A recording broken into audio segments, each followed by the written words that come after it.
Hello and welcome to NewsClick. We have with us our editor-in-chief, Mr. Prabir Purkayastha.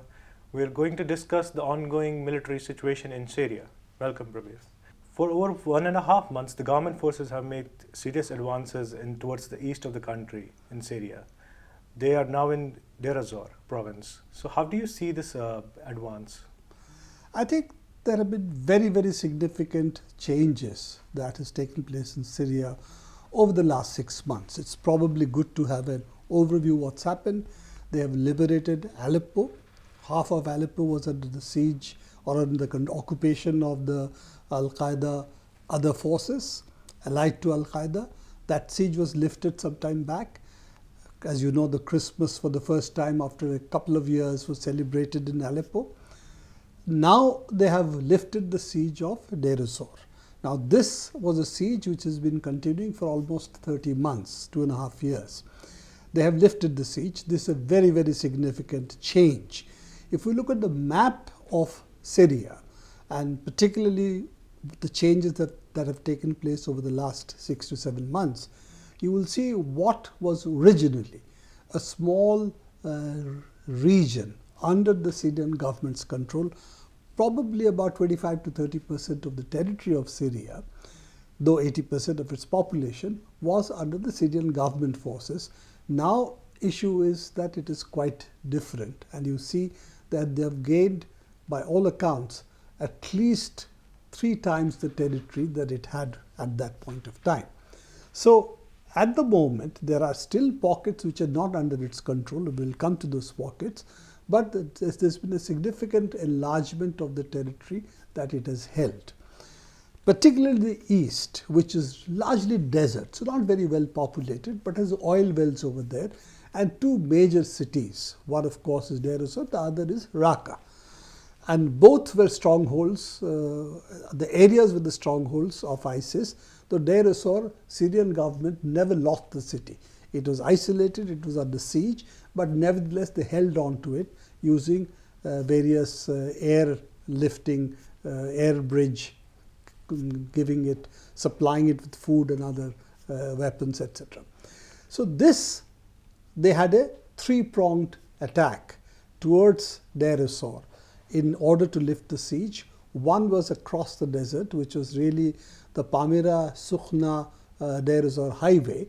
Other was along the Euphrates from the north, and the other was an attempt from the south, along again the Iraqi border, and then bending towards Al-Bukammal and then via Mayadin to Deir ez-Zor. These are the 3 axes in which it is advancing. It's very clear that the major thrust for them was the desert, because here, if you can take over the major cities, then you can quickly cover the distance. Unlike the Euphrates River, where the terrain is much more difficult, and the ISIS was able to mount offensives from the east of Euphrates. If you see the map, it's very clear that they were vulnerable to attacks from the east from the ISIS. So given that, these 3 axes meant that the ISIS was under pressure from all sides. And finally, what has worked is essentially breakthrough straight down the Palmyra Deir ez-Zor highway, and they have now broken the siege. It also means that when you look at the maps are a little misleading. We see them colored red or black, which is normally what ISIS areas are colored, and then you have the blue or green, whatever colors. Idlib is shown as a province under Al-Qaeda. Essentially in the east, which is the desert region, the towns and villages are held, but the territory is largely empty. So therefore, if the main towns are taken over, then others get into what would be called pockets, and those pockets can be reduced over a period of time.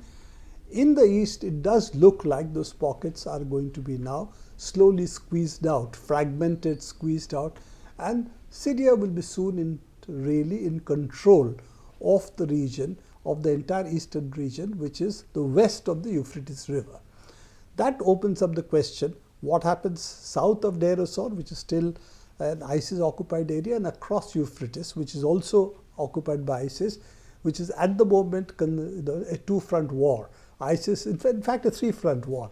ISIS is fighting Syria on this side of the Euphrates. On the other side, it is fighting the Iraqi forces, which are also converging on that area from the other side, because they have liberated parts of, from after Mosul, they have liberated parts of the region which are contiguous to Syria and are in a position now to advance on this side as well. On the north, they're also facing, ISIS is also facing pressure from the Kurds, who are now being supported by the Americans, as well as what's called the SDF, which are really some of the Arab forces which have joined with the Kurds against the ISIS. So it's facing a three-front war. West of Euphrates, there are oil fields. Just as south of Deir ez-Zor, there are oil fields. Now, who controls these oil fields is the next issue. The month of September is going to be actually very significant in terms of how we can see ISIS controlling and losing its territory. Also in the west of the Syria, we are witnessing a simmering conflict between, rising tensions actually between Israel and Hezbollah. Israel just held its biggest military exercise in the last 2 decades. So how do you read this simmering conflict between Israel and Hezbollah towards the west of the country? You know, there are two sets of issues involved here. One is, of course, Lebanon. And Lebanon for Israel has been a major issue, because Hezbollah is the only force which has held it to a military draw in 2006, when they had crossed over into Lebanon and tried to come up to the Litani River, and as well as in earlier times when it had physically been thrown out of southern Lebanon and had to retreat back to Israel. So Israel has never recovered from the fact that militarily Hezbollah is the only force in West Asia, the only Arab force in West Asia, which has fought it to a draw, and if not forced it to withdraw from certain occupied territories. It's something Egypt didn't succeed, something Syria doesn't succeed in Jolan, for instance. So therefore, they do look upon Hezbollah as a serious military threat. Hezbollah also has accumulated a lot of rocket and other missiles, and is capable of launching, by conservative figures, something like 10 to 30,000 rockets into Israel, including up to Tel Aviv. So Israel has always held that this to be a major threat, both in terms of its offensive capabilities and as well as its defensive capabilities, which allows Hezbollah then to confront militarily Israel. With the Syrian war, Hezbollah has actually also gained a lot of military experience, now is linked directly to Iran, Iraq, Iran, Syria, Hezbollah. The link is now complete. There's a possibility of supplies being actually increased. They don't have to fly, they don't have to go by ship, they can directly go to Lebanon from Iran. So this is a serious, shall we say, strategic weakness now developing for Israel, that it does not seem to be able to control militarily the region as it could in the past. Now, Hezbollah has concentrated its force outside the demilitarized zone, which is between Lebanon and Israel, which is right now controlled by the United Nations forces over there. They are in supervisory capacity watching the ceasefire. Now, Israel tried to the United States to say Hezbollah should be disarmed even outside this part of the zone. UN refused to do so. Israel's problem is, just after the UN controlled zone at the moment, where the UN observers are, there is a concentration of Hezbollah forces, including rockets and other missiles, which are capable of being launched to Israel. So Syria was a possibility for them to march through Syria after Jolan, go past this line, as it were, which Lebanon is held by the Hezbollah, and take it from the rear, almost like what the Germans did to the French Maginot Line. And this was something they were planning for a long time, that this is a possibility. Whether they do it or they don't do it is not the issue. The military plans included a march into Syria from Jolan, bank left, and then take Hezbollah in the rear in the area confronting the Israeli forces. That was also foiled recently because both the Lebanese army, Hezbollah, and the Syrian forces, with support from other countries like Iran and Russia, they cleaned out first the Al-Qaeda and the ISIS forces from that region. This is a border region between Lebanon and Syria, in which ISIS and Al-Qaeda were there. They were repeatedly given support by Israel to keep this part out of the control of the Syrian and the Lebanese forces, particularly the Hezbollah.